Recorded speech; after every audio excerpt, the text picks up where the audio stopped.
Hello there and welcome back to this video. Today we'll...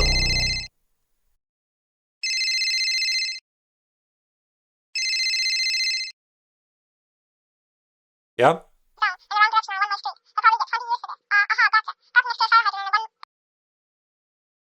It's for you. You suck, you piece of shit! Hi! If you're here, it's probably because you heard about Terrifier, one of the recent most successful horror splatter out there. You have might seen one of these nice posters on your friends' stories, or you have might heard how people throw up because of the extreme violence. No matter how you went to know about Terrifier, you may have asked yourself, should I give it a try? Well, today, my friends, I'm here to help you. I have recently rewatched the entire trilogy and I'm gonna tell you a bit about it, giving you a little review to each movie. Like in Terrifier, in my opinion, it's like how you approach the movie. If you're coming from mainstream horror movies like The Conjuring, Scream, Insidious, just to name a few, and you never watched Bad Taste or Brain Dead, your first reaction will probably be, what the fuck is this? Same if you never watched an independent movie, where usually acting is not the best and it has this amateur feeling. Terrifier is one of this. The plot of the first movie is simple. On a Halloween night of 2017, two friends, Tara and Dawn, drunkenly leave a party and encounter Art the Clown, who follows them to a pizzeria. Art at some point is kicked out by the restaurant's owner for smearing his feces all over the bathroom. The girls later on will discover that the tire of the car has been slashed, and Tara will call her sister Victoria to pick them up. That's a little summary of the first movie. You can imagine what will happen that night. Besides this plot here, there's not really too much to say about the story because there is no story. And watching this movie again, I had the same feeling as the first time I've seen it. The first 40 minutes worked really great, then you get bored. And that's because if you don't have a story to follow and everything is reducing to a killing showcase, it can't work for a long time. At least for me. I know that there's people out there that enjoy the movie and don't give a shit about the story. Nice for you. But me, watching 1 hour and 20 minutes of a movie where there's no story and it's just like a compilation of gore stuff, no thanks. But fortunately, the movie, as I said, it lasts 1 hour and 20 minutes. So when you start to get bored, you're almost at the end. Where movies like Terrifier shines though is the practical effects, which are amazing. In the villain, Art the Clown, that in this movie I don't think it was fully developed because yes, he's funny, but he's also much more creepier than the sequels. Just take a look at this scene.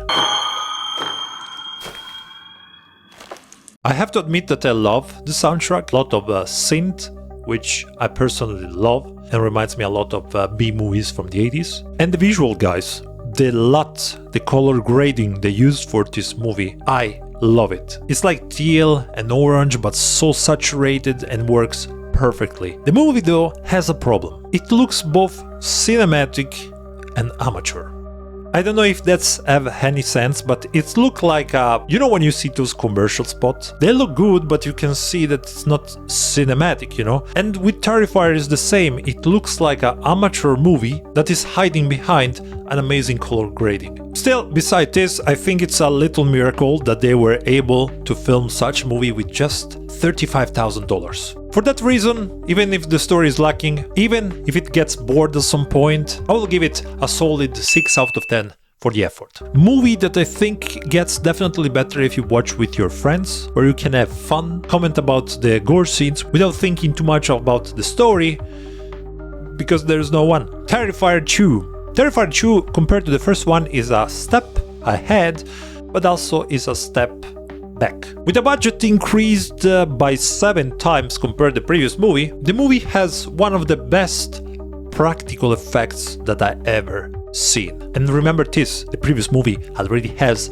amazing practical effects. The movie has also some of the most disgusting scenes I ever seen. The movie is a direct sequel of the previous one and it starts just where we finished the first one. But this time, guys, we have an actual story. Art the Clown this time will target a teenager called Sienna and her little brother Jonathan. The girl will start to have some strange visions and nightmares about Art the Clown, and looks like there is something that connects them, because at some point her brother found a sketchbook of their deceased father, and in this sketchbook we can see some sketches of Art the Clown, some paper news about the previous homicides, and we will have also some new characters like the little pale girl, but there will be no explanation of who she is, and beside her there will be a lot of stuff unexplained, made on purpose probably, just to leave the door open for potential sequels. The main problem that I have with this movie is that even if I really appreciate that we have an actual story, it isn't well told. There is too many dead moments, and the fact that the movie is long 2 hours and 18 for this type of horror, it's really too much. You can literally cut 40 minutes of this movie and you will still be totally fine. Visually, the movie looks just like the previous one. The night scene works perfectly. I love the night scenes, but we have a problem.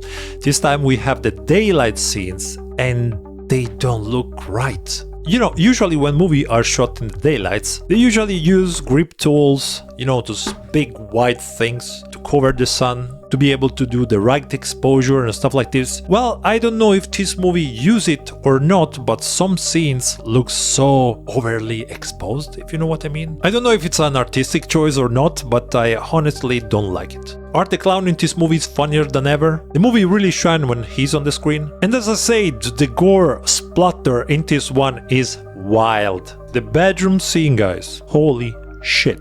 I never seen something worse, in a good way, in the entire trilogy. Definitely not for weak stomachs. I've read about people going out from the cinema, throwing up and stuff like this, so I warned you. Didn't really affect me, I was actually eating a pizza, but hey, I grew up with this stuff. If you're new, be careful. The soundtrack is just like the previous one, it's great, I love it, but I have another problem with this one, is the look of the movie. The color grading again is amazing, but the movie again looks amateur, and this thing started to bother me actually, because I think it's done on purpose. It's they're using Alexa Mini, which is a professional cinematic camera. The camera is capable to give you a cinematic look, but the movie doesn't have it, because I think it's an artistic choice, and I don't understand why. Acting is also pretty bad, especially with Elliot Fulham. You're such a bitch! But it's not something you don't expect. When we are talking with an independent movie with a low budget, that's what you get. And it's not a problem. I just had to point it out. So, with a likable story, but not really well told, and excessive length, I can't give to this movie more than a 6 out of 10. And here we are now with Terrifier 3. The budget of this movie increased tremendously, guys. We started with $35,000, we increased to $250,000, and we ended with $2 million. And guys, you can clearly see how this extra money have benefited the movie. First of all, most important thing, we abandoned the amateur look. We finally have an awesome, beautiful cinematic look in 2.39 to 1 aspect ratio, and this benefits the movie so much. The movie color grading is similar to the previous one, it's just a little bit warmer, more Christmas time. This is not the only improvement in the movie. The acting is much better, especially with the main protagonist, Lauren Lavera, which you don't really think you will see something different, but she really improved a lot compared to the second movie. Something that I can say for her little brother, that still is pretty quite funny to watch, but it's fine. We are still talking about an independent movie, and I will not be too harsh on the acting. Because beside him, everybody else improved. Even the new actors, as we can see at the beginning of the movie. I was pretty surprised. As the second one, this also followed the events of the previous movie. This time, Sienna, the protagonist of the previous movie, is suffering from survival guilt and frequently has hallucinations, and she also struggling to reconnect with her little brother Jonathan, who is now in college trying to move with his life. The movie is set in Christmas time, and guys, I would really love that this movie was out for December. Will have been so magic to go to the cinema in Christmas time. The movie has also the same length of the previous one, and if you think that it's a problem, actually it's not. Because this time the story is much better told. And the time actually flies. I was really surprised by that. Even if I think, to be honest, that Damien Leone, the director but also the writer of the movie, should leave the writing of the movie to someone else. I know that since he created the series, that's something hard to do, so I'm fine with that. Because the story of the third movie is not bad, it's good. We still have in the movie a lot of things that are unexplained, like what her dad has to do with everything that is happening. There is some flashback with her dad that just make you think more like, what the fuck is going on? I want to know what the fuck is going on and why she's the only one that apparently can stop Art the Clown. I want to fucking know. But I guess we will have to wait Terrifier 4 unless he decided to not tell us anything. And we have to wait Terrifier 5, Terrifier 6, Terrifier 7, and so on. In this movie we also have a cameo. We have the master of practical effects, Tom Savini, which was really fun to see. I forgot that I read about that, so when he showed on the screen I was like, holy shit, they were able to get the master. So that was a really nice touch. And there's also another guy that I didn't mention, he's also in the second movie, which is Chris Jericho. And I love that we have someone like him in the movie. If you're asking yourself, who's Chris Jericho? Well, you had a sad childhood. I'm so sorry for you. I don't think that I even have to say that the practical effects in this movie are amazing, just like they were amazing in the previous one. And I think that a lot of different studios or directors should take note from this movie. And I know that a lot of them says, oh, we are using also practical effects. You didn't see our movie? Yes, I've seen your movie, but your problem, pieces of shit, is that you take the practical effects and then you digitalize them. So they look fucking CGI again. But what about the villain in this movie, Art the Clown? Well, guys, I think this is one of the best one. Because he's really fucking funny and I love him dressed as a Santa Claus. He's so fucking funny, especially the scene when he has the glasses. I love this character, for real. The only thing this time, the only thing that I have to complain about this movie is again the daylight scene, because they really lose this the beautiness of the movie in my opinion. The lights still look burnt out, as I said in the second one, and that's the only thing that bothers me. Take a look at this screenshot. I'm the only one who gets bored by it. Maybe it's my ADHD brain, that everything has to be perfect when you look at it. I look at my background and I'm so pissed because the door is so empty and I wish I would buy something to put at the door, the light is not perfect. So it's maybe just me, it's maybe just me, so it's fine. Anyways, as I say, this is the only thing I have to complain about the movie, because even if it's not a masterpiece, it just improved in any other aspect. And the ending actually, guys, gave me goosebumps, because it reminded me for some reason to Evil Dead, the original. With all these improvements, I can give to the movie less than a solid 7 out of 10.